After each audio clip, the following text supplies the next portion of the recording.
We are starting the trial today, so the different mixtures. So we need 18 grams of maggots for the first meal, and we feed them 3 times per day. And then these are the other containers with, this one's just pure commercial feed. This is 66% commercial feed, 33% maggots, so on and so forth. So just weighing them out here, you can see. So they're coming with a bit of substrate, which is actually quite good for the pond because it acts as a bit of a fertiliser.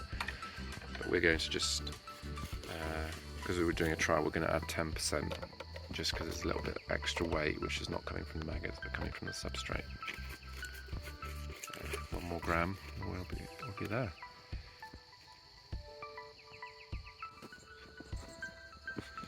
We're just off to start the feeds. We only lost 3 fish from a happer and 5 from this one, so these are the dead ones that have been scooped out. We'll turn these into maggot feed. The maggots do very well on fish, so you can see they've been numbered. And then we just need to feed them. We've got this stick they've made, and we're going to use that to feed them. So, here we go, this giant stick. In comes the commercial feed. We haven't seen a good response on the fish, but I think, to be honest, I'd be surprised if we get much feeding today. Fish need to get used to the fact of being fed like this, and used to their conditions. They only just got moved yesterday, so it's probably not quite enough time. It's a bit early in the day as well, so it's colder. So hopefully by when we get the feed around 4:30, I think is the other time, where they'll be more active by then and start taking some of this feed, or at least by tomorrow anyway. So yeah, not bad. So yesterday was a strange day. I mean, we found out what the problem was, why the fish had all gone, and it was I don't want to get anyone into trouble, but basically it was a human error, and so it meant we lost a load of fish, which is just really hard. It basically means that this pond, we didn't need to renovate it. We didn't need to buy these happers.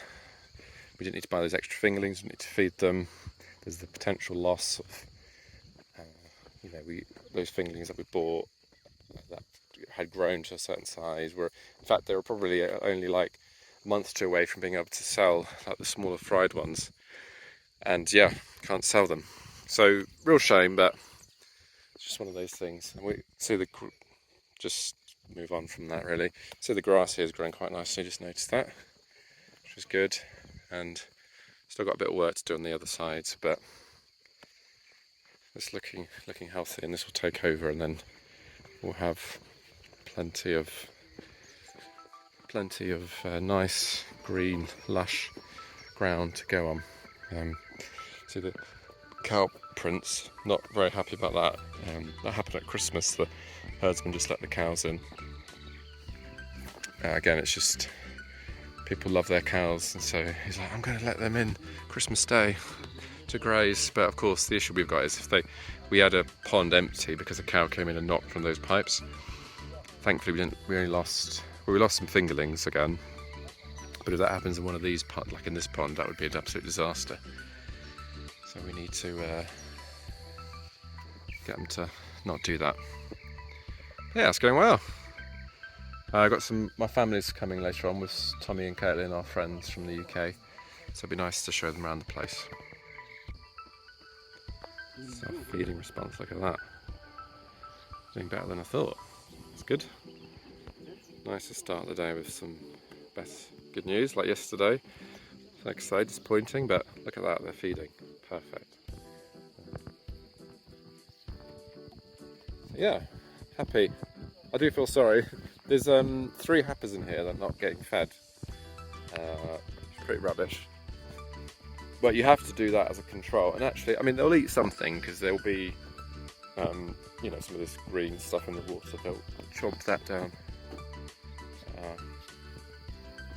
This one here, let's see, no feed. Enough.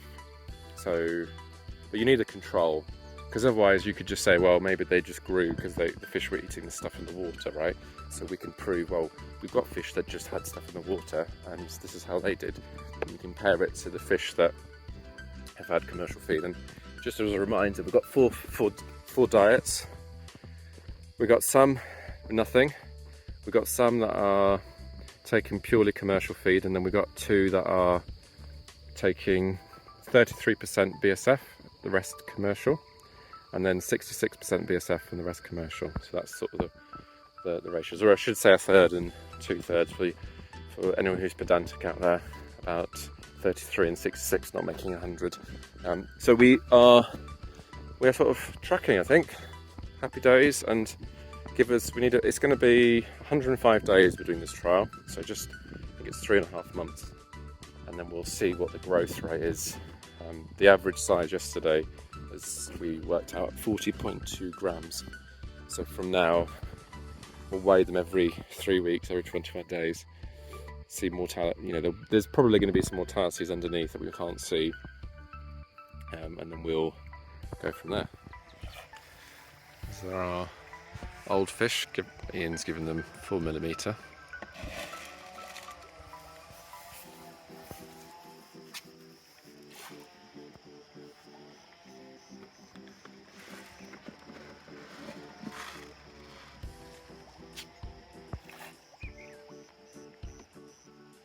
See them feeding.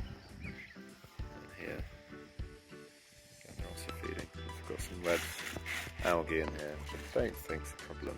It's not that much of it anyway, but you can get toxins from them if they build up in enough quantity. That's a good feed response right there. Just picking up some rubbish.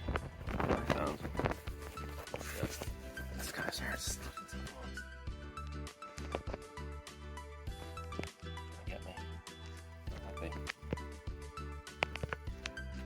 It's poisonous. There's very few snakes in Uganda that are poisonous.